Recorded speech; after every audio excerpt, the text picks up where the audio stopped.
Okay, we're recording. So today is the 13th of August 2013. We're here at the School of Architecture at the University of Queensland interviewing Basil Veal, and interviewing you is Deborah van Plaat and myself, Janina Gosseye. So first question we would like to ask you is, what architecture qualifications did you gain and from which institutions did you get them? Yeah, architecturally, in my time, we used to start off down at the QUT or CTC or whatever it's called, and then 3 years, and at the end of the 3 years I won what they call the Board of Architects Scholarships. So at that stage I came out here with about 8 or 9 other people, and we studied here for 3 years with the degree course at the university.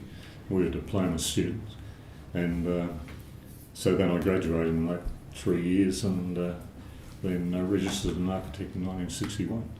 So you graduated in 1960 or 1961? 61. 61. Mm-hmm.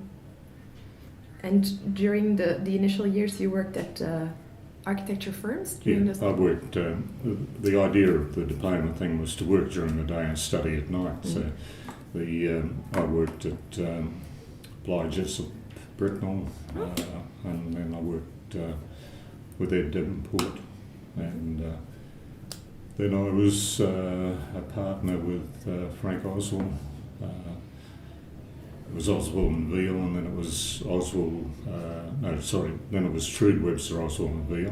Mm-hmm. And then in 1975 I ended up working or consulting to City Corp, project managing a lot of things for them. And then I gravitated back to doing what I was doing, and now I did town planning too. I've got a postgraduate diploma in town planning. So. And where did you do that? When did I finish that? I think the document says 1969, but I think I actually finished in 1967. And it was here at UQ? No, I did it at QUT or QIT, and it was the first planning course that was done in Queensland. And there was about 8 of us that went through, and I think probably about 6 stayed the course. I didn't win any awards. I just got through town planning. So then, when was that? Did I say that was 67? 67. Mm. So I was more or less starting on this thing. Mm-hmm. That's. And like, do you remember any of the fellow students when you were studying at QIT? Yeah, a few, like Peter Heathwood was one, Ron Woodhouse was another, Barbara Vandenbroek, who else? Harold Merrin, who's now dead, and that was about it. Mario Basil too, who died a couple of years ago. He used to lecture out here in town planning at the uni. Okay. It's probably all there was, I think. There's only a small group of us. Who was teaching the courses at that time? Sorry? Who was teaching? Who do we have? I'm trying to think back. We had Carl Langer was one, and there's a council fellow, Bill, can't think of his name, and but we had numerous other people like economists and landscapers and. And this was in the town planning course, or the? Yeah, this was in the town planning course. At QIT. Yeah. Okay, so Carl Langer taught at the. Yeah, he taught down there too, and I can't think of anybody offhand that comes to mind, but that was mainly in the town planning side of it. And so that's been a great help actually, because what I do now is I've more or less retired from architecture about 5 years ago, and I'm involved now in heritage and character consulting, and I end up in the planning and environment court, so I spend more time in the planning and environment court than I do, say, in the office. So it's changed completely from what I did to being very legalised in what I do. So. And the offices that you worked at, do you remember any of the projects that you worked at Blyjessup Bracknell or at Devonport? Yeah, well, I can, because in those days it wasn't as big as it is now, and I think the first multi-storey building we did was Camden, down at Hamilton, Yep. which is still standing, and that was a big job, you know. And then we used to do government work, and actually,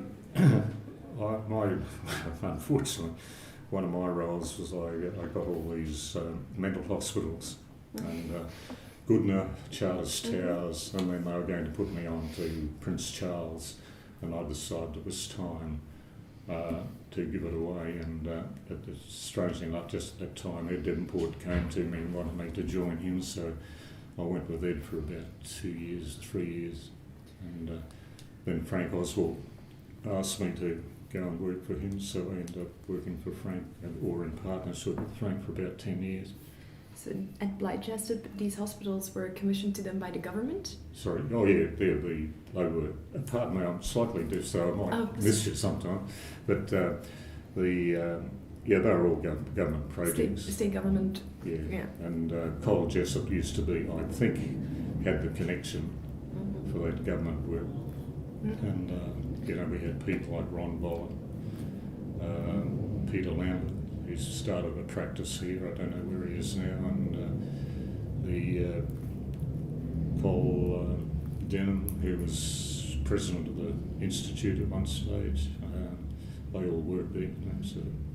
And John Morton, who I think died a year or two ago, and he worked there. Helen Mills, who I think left the profession and became a Presbyterian minister. And so I used to sit next to Helen, and she was very religious, and of course the fellas in the office, they used bloody this and bloody that, and say, oh, sorry, Helen, apologise. She used to take it in good. So how big was Blyjessup when you were there? When I was there, I'm just trying to think back, it was about probably somewhere between 20 and 30 in the drafting office. And Bernie Ryan was there too.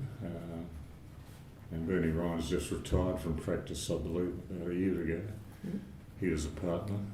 And who else was there? Jack Parkinson. He was a partner. And Bill Jobe, of course, was there. And Bill came from Sydney, and he'd been a production engineer with Colgate's, I think, and he did the board exam. And so when he hit here, he didn't know much about architecture, and I became his sort of student assistant, I suppose. I used to do all his hack work for him. And after a number of years at Blyjessup, he decided to branch out on his own, and he offered me a job actually, but at the time I think it was final year out here, and I just had my first number one daughter, and I said to him, look, Bill, I said, I think I've got enough, you know, I'll just stop where I am for a while. But then shortly after I went over to Ed Devonport. So what were the years you were at Blyjessup? I left there in 61, Okay. and I went there probably in 1956, and how I came to go there was that in those days it was hard to get a job in an architect's office, and I've been hunting around because I was a late starter. I didn't start till I was about 26. Oh, okay. And it was very hard, and you had things like war service homes, the state government, and I wasn't having much luck, and I used to go down there, and Cole Jessup used to take me in something or other. And one night he just came up and he said, would you like to come and work for us? I said, right. So that's how I ended up at Blyjessup. And so interesting days. And then you started at Devonport in 1961? Yeah, 1961. So I went there in 56, I think. I was there about 5 years. And how long did you stay there, and what were the projects that you were working on there at Devonport? Well, they were much smaller, you know, mainly houses, and I remember I worked on a big house down at the coast, and then we had Piccadilly Arcade, which is no longer there, between Queen and Adelaide, and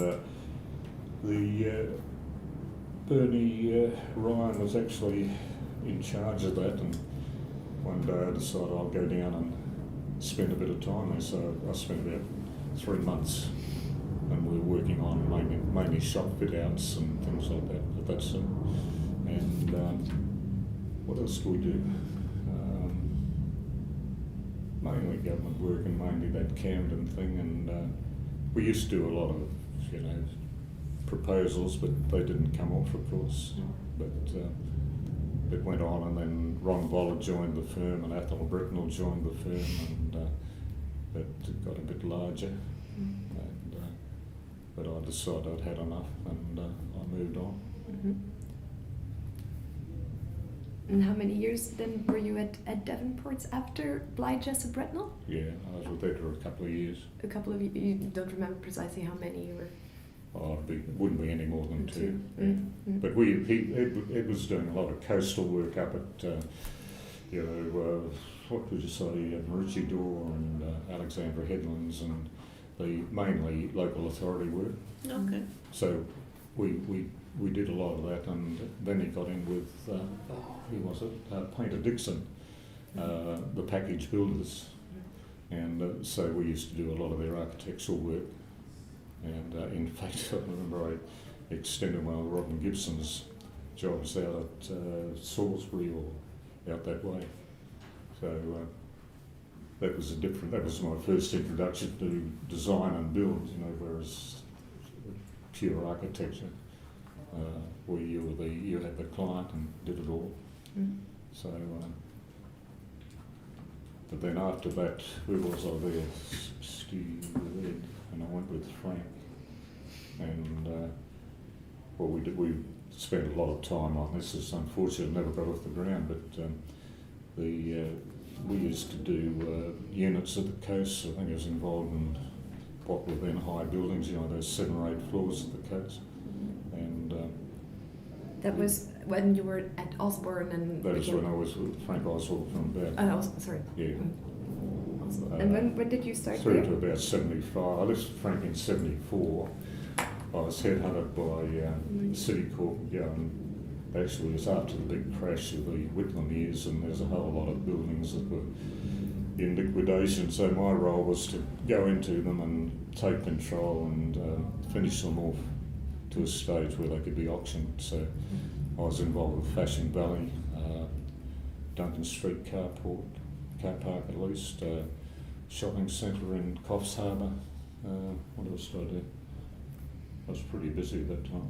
So these were projects that had been started? Yeah, and the builders went broke, or the developer went broke. Like Fashion Valley, Jack Roberts was the developer, and who owned the National Hotel at that stage, and he went bad, and so I went in, and I just had to take control. It was rather messy and possibly many legal situations arising, and I was on 24-hour calls, so it was, 3 o'clock in the morning you get a ring from the security people and say this had happened. And what was happening was that I inherited 60 of his builders, and some of them were white anting, and so they'd join a pipe, hot water pipe or something, and wouldn't fix it properly, so it would blow out during the night and flood the shops, things like that. So.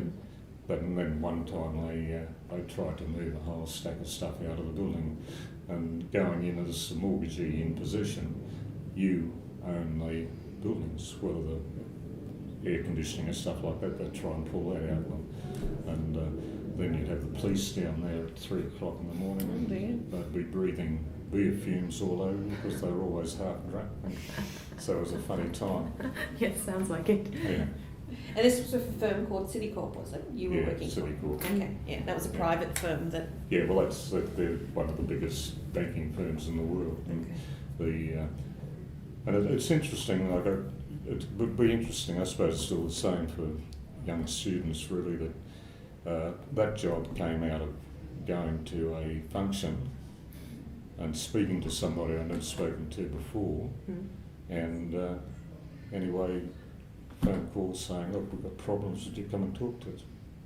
So and I've been a private operator all my life. I've done work for government, but I haven't worked for the government as an employee. So, and the same thing happened to me with the Queensland housing function, and I won't mention names, but Sri Lankan fellow who was then a chief architect. He was standing by himself, so I went over and started to speak to him. I think I got 3 jobs out of it, and so. You know, but I wasn't taught that in university. Nobody told me how to go out and get those jobs. So when you were working for City Corp that you got the Anzac Square development? No, the City Corp came after that. That came, in actual fact, that's why I left Frank Oswald, because they wanted me to consult to them, so I used to do a lot of the work. Mainly what I was doing was to inspections, approving finance, making sure the jobs had been finished and all that type of stuff. And so I consulted to them. I wasn't working for them for about 8 years, and then always happens, the manager changed, and so you get a new manager and you sort of don't click with them, and so it just went away, and then I went back to architecture actually. And, so I've been a bit fortunate, I suppose, because after I was City Corp I ended up being the architect for the RSL, and I was virtually their architectural manager for Anzac Square for about another 8 years, and we did lots of things, like repaving, and I put the monuments for Korea, Vietnam and North Borneo in the square. We did up the Boer War Memorial. So I became a memorial fixer-upper, and that was interesting too. And then I did a sort of what would you call it, a building for them out of Auchenflower, Vietnam vets who had mental problems, and they housed them out there, and it's still going. I suppose it's probably got Afghani vets or Iranian vets or Iraqi vets. So that was done, and I think what you do, and everything is an experience, and everything helps you in the next step. So the initial work there on Anzac Square, when did that start? Well, how that came about was that Frank Oswald was a bit of an entrepreneur, so he used to go out and do things and then try and sell them. And how we came into Anzac Square was that we'd been trying to build a building over Central Station, and we'd been speaking to Sir Gordon Chalk, who was, I think, Minister of Transport at that stage, and anyway, they didn't seem to be inclined, even though later on not City Corp, the other crowd came along and built a multi-storey building over, but we couldn't get it going, and so we were in the office having morning tea, and somebody said, "What will we do next?" And I don't know who suggested it, but somebody said, "How about Anzac Square?" And that's how we came to start Anzac Square. And along the road we got National Mutual involved in it, and they were going to build a multi-storey building on the Adelaide Street frontage to the west. Robin Gibson was for CML, which is a Colonial Mutual, and I don't know whether he'd built his building at that stage or whether it was thought, I'm not too sure, I can't remember that. But so we were working on ours and this project, and Robin was working on his building, and that's how it all started, and it grew, and then we had this is a good help for me. This is what was going to be, that's the Westpac or Bank of New South Wales. That was National Mutual, that one. and of course that's the Cornwall buildings over there. But it had shopping underneath and parking, and went under Adelaide Street or over Adelaide Street, and then we had shopping leading to the station, and we're raising Anzac Square and putting an amphitheatre around the shrine so people could sit and look at the shrine or what have you. And so it was quite a large thing we had to negotiate with the Brisbane Club, which I'm a member of, but that didn't help much, I don't think. But so we had the state government on side, we had Clem Jones on side, and everybody, but there was this group of people who were, or one in particular I remember, they came into the office one day, and his uncle had been killed in First World War, and they were ejected, and that's what really broke the thing in the end, which is a pity because it would have been really a good scheme. And my theory was, okay, I had an uncle who was killed by the Japanese too, but I'm not going to stop things. I'll keep pushing them forward. But that's the way it goes. And, so what was the objection? What did they object to? Raising Anzac Square. Okay. See, actually, Anzac Square, those bottle trees that are there, they're all prepared for lifting.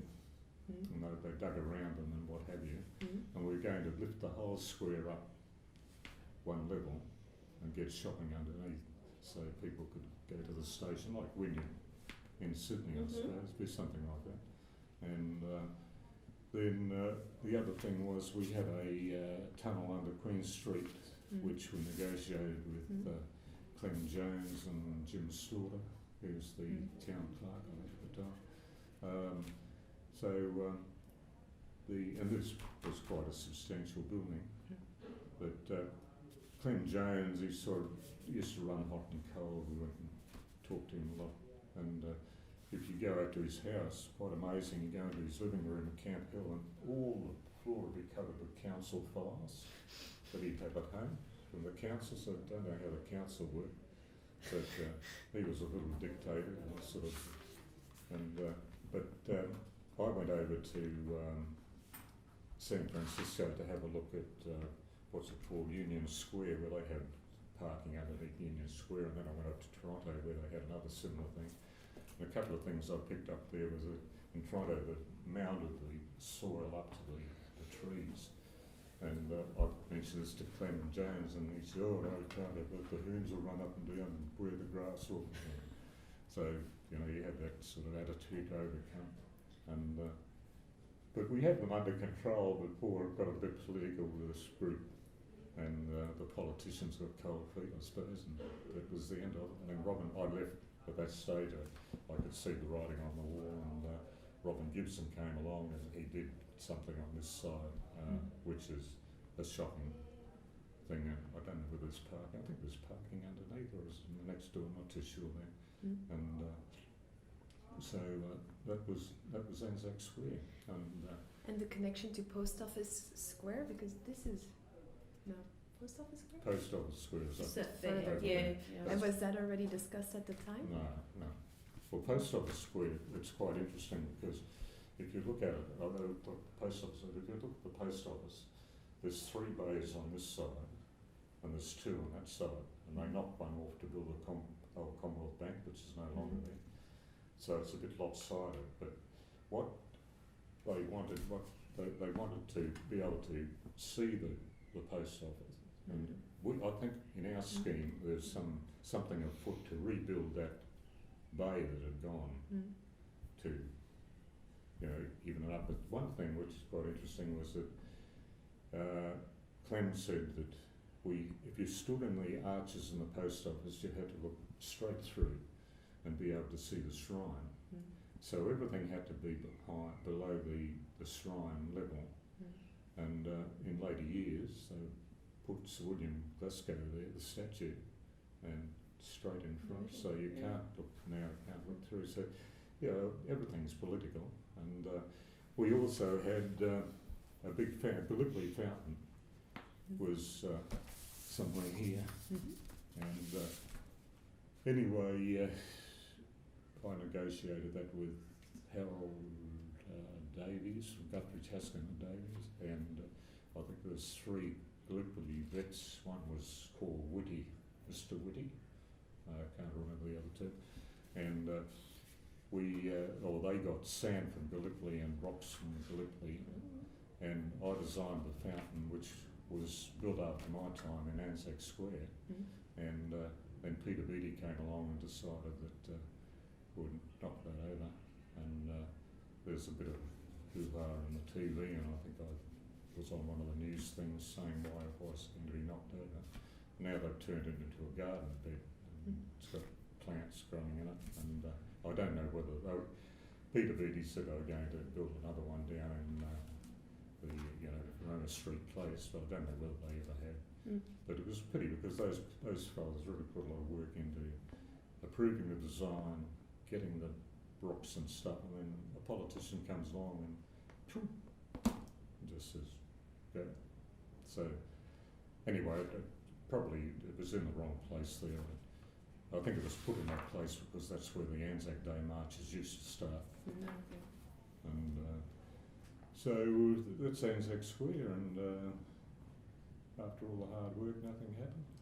But there was no competition for the design of Anzac Square? It was just commissioned to you? Or? No, we just started it and pushed it along. We had Henry George from Ryder Hunt, they were the Ponty surveyors, and Tony Todd was the engineer, and then mechanical I think was Rod Angus, Edward Bissett, and so they're a pretty good team working on it.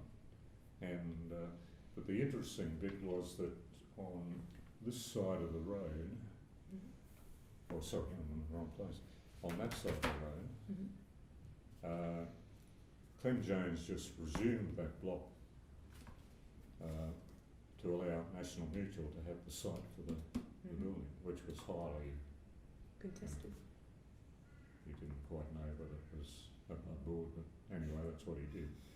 And so they would have had their head office, and as it turns out, so many years later, National Mutual's no more because they went. And so I don't know about CML, but yeah, we had a lot, and there's a lot of, also at the time I was in the Brisbane Development Association, and I used to go to that, and there's a lot of architects in there, and they're very much sort of against us doing the job, I think. I don't know, it seemed to me to be professional jealousy. And I don't think Robin Gibson was in that lot.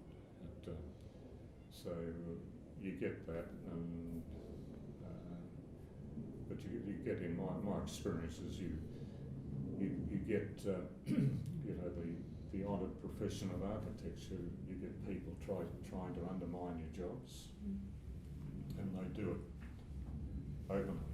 And so this business of sort of people getting a job that you're looking at and then ringing you up and saying, well, I'm going to do it as past, And I remember I did an extension to John Dawkins, a house John Dawkins, which I thought it did very well actually. But he rang me up and abused me for touching his work. But I think anybody outside would not know it had been touched by somebody else. But, so those days have gone, I think. But now it's just open slather. And, you mentioned that you went to see squares in Toronto and Union Square. What are the elements that you picked up from those reference works? Sorry, what was that? You said that you went to Toronto to look at some squares there, and that you also had Union Square as a reference.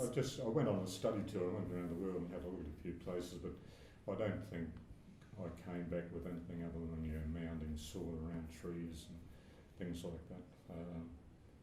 There's nothing that I saw that was particularly interesting. And car parking stations are pretty mundane things anyway. That one I did in Duncan Street, they put that in a magazine because it used concrete or something. But to me it was just a working building stored cars. In fact, somebody came in later and changed it somewhat.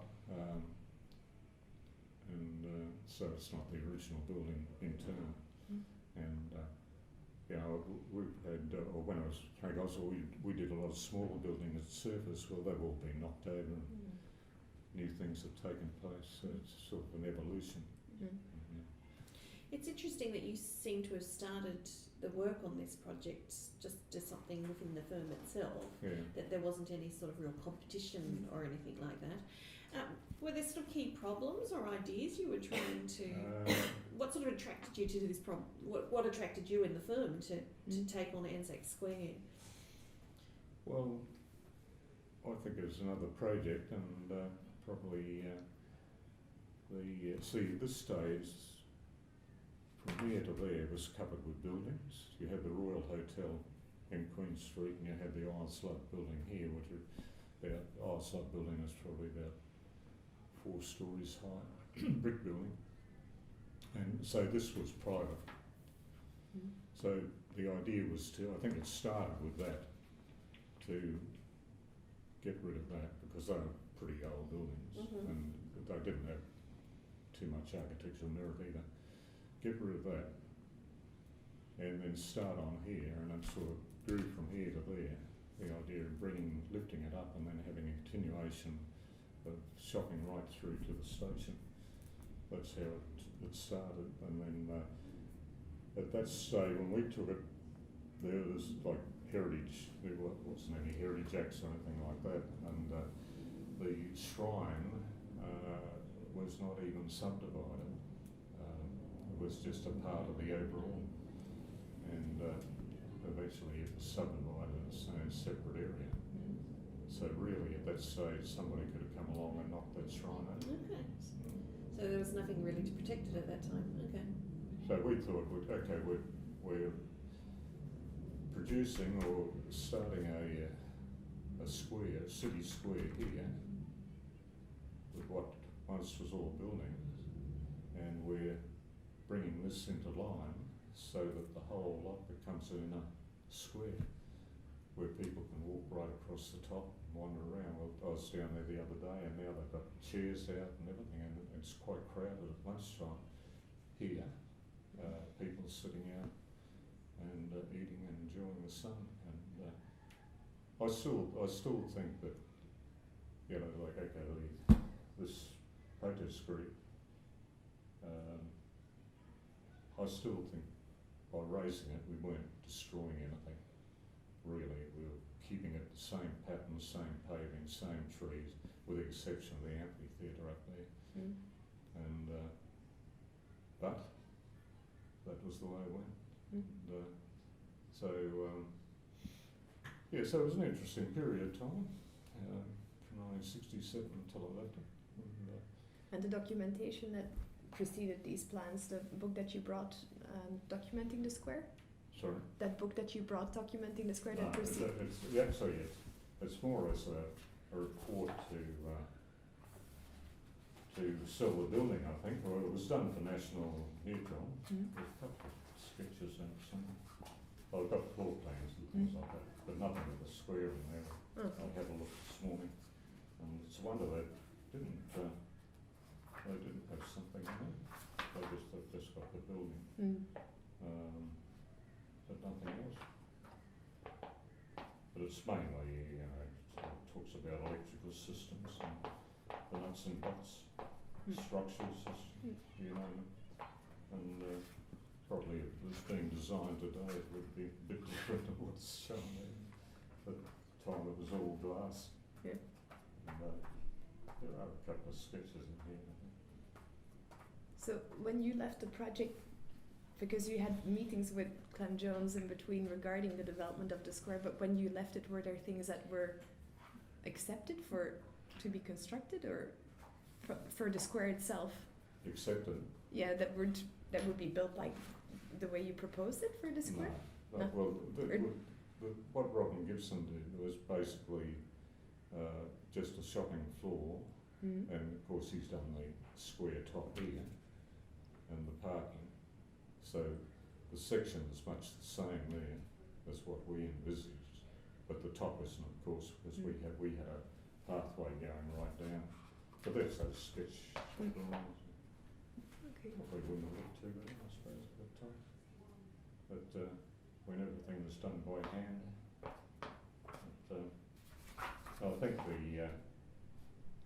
just forget the figure now, whether it was $8 million or something. Compared to that, it would be about 50 million or more.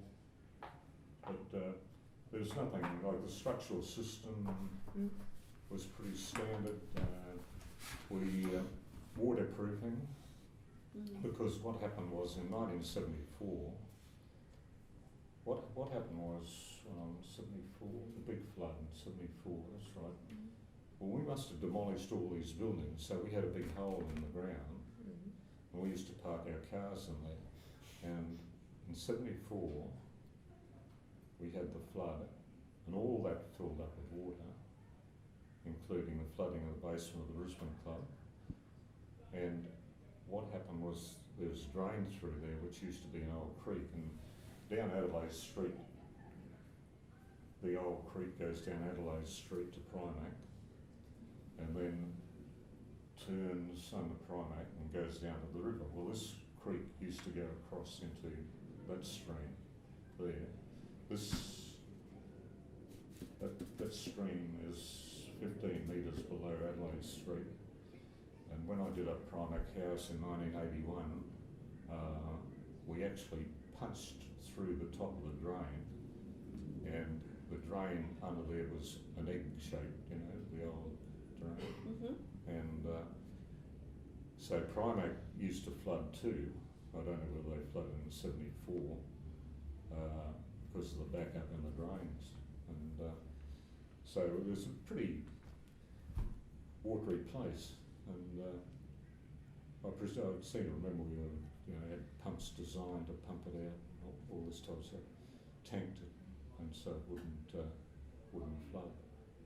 And but the ground over on this side, underneath there, that's pretty rocky ground, and that was actually pretty costly to do that.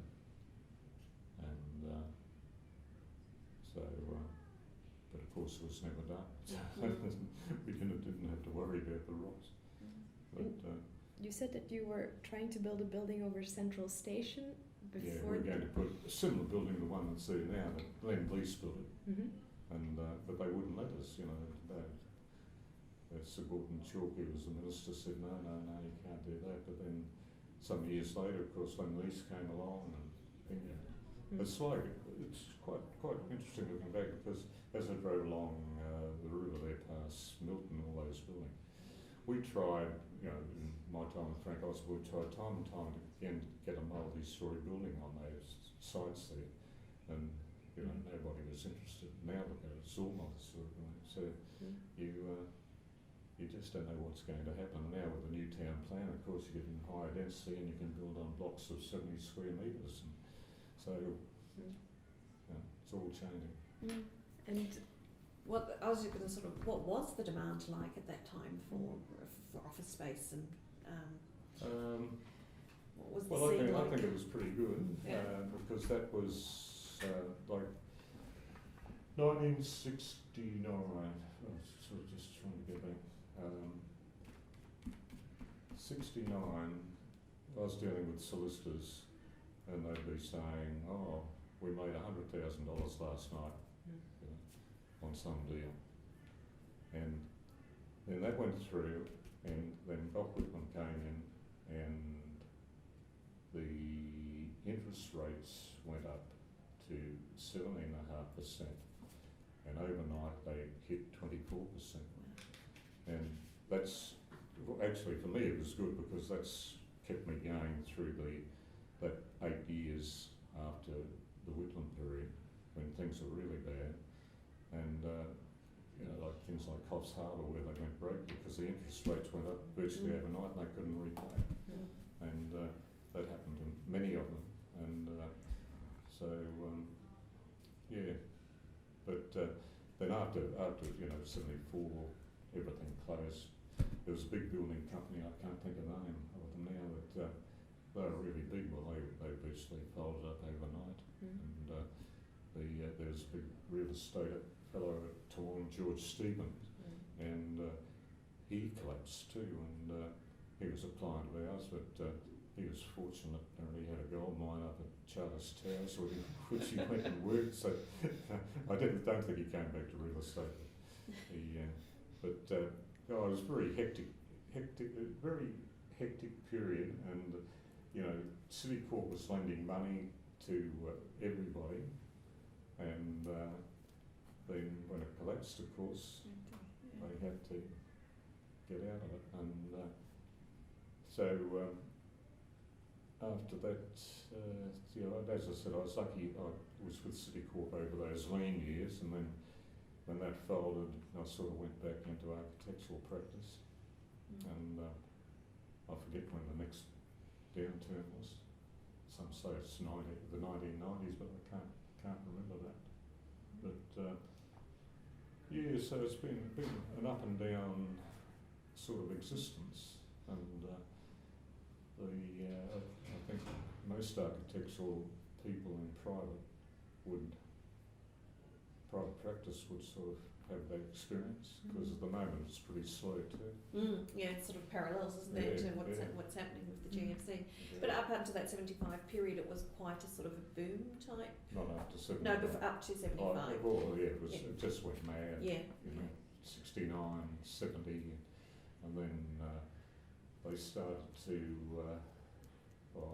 the early 70s, a lot of architects had so much government work, like schools and things like that, that they didn't know what to do with it. But then, bang, away it went. And I remember I was involved with a Melbourne architect, Melbourne Boroughs, and they had a Sydney office, North Sydney, and I remember going down there, I don't know what year it was, and this big office and just one person, and prior to that, as busy as could be. But and at the same time that you were developing these plans for Anzac Square, plans were being developed for King George Square as well, and there was a lot of public involvement, or there was a lot to do about the design, and Karl Langer got involved, and everybody had an opinion. Did this attract as much attention as well, and were there reactions from people like Karl Langer on the plans you proposed? There were. People did make comments, and some were very favourable, and others, of course, weren't favourable, and change is a problem. It's like heritage buildings. It's sort of what do you keep and what don't you keep, and I'm involved with the old nunnery up at Townsville, which is getting heated at the moment, and the building got a bit of a slashing in a cyclone in 72, I think. So, but originally it had these great big arches, decorative arches. After that, they took it all off and sheeted all the asbestos cement. It's structurally unsound. Yet some people want to keep it, and some say no. And the nuns aren't living in it because it's dangerous. So what do? Do you leave it there, or do you? So this is what I do now. Sometimes I keep them, sometimes I don't. And do you think the plan you designed was in any way influenced by what you were taught in your town planning course, or by Karl Langer's ideas? And in which way would you say that? Well, my sort of theory is that architecture teaches you to design buildings. We certainly didn't have any urban design in my day, although it's probably changed now. But town planning gives you that broader outlook on it. And the other thing is that I'm a registered builder too. I've done a fair bit of building work over the years, so being able to do the practical side, you get a better opinion. Now in Germany, and I've just been over there 4 weeks ago, and I've got a cousin who's an architect, and they have to do a trade before they can do architecture. And I firmly believe that's what should happen here. I think that people should do a trade, some trade in building. and then you do architecture. And also, it would be a bonus to do town planning too, because town planning, see what's happening is that town planning really is taking over, and I go to a meeting every 2 weeks called the Sole Practitioners Group of Younger Architects, and they're always complaining about town planners, town planners not allowing to do this and do that. But they have, the town planners have got control of it now, and you really, your design, if you did something like, for instance, if this was done today, it wouldn't have even got off first base because of your Heritage Acts and other acts and demolition control. I don't know what the answer is there. It should be mutual cooperation, but I don't know how you do it. So things are changing, and they'll change a lot more yet. Probably won't worry me. But really, yeah. So what else would you like to know? It would be good if you could find a plan of the development as well. Well, what I might do, I can't leave these with you, but I'll something's got hold of them. These are down in my archives. But I can take a picture of the. Yeah, I'll have a further look, and I've got rolls of drawings there. And I actually had, I saw, and I don't know where it is at the moment, the design of the fountain, which I did. It's in colour thing, so I dragged that out. But I'm pretty sure I've got a plan also of the top of the square, and so I'll see if I can drag that out. And do you have further questions? No, not really. I don't think. Is this anything we've sort of gone all over the place? But yeah. Oh. I think we could leave it at that. I do too. Thank you. yeah. It's been really interesting to see this.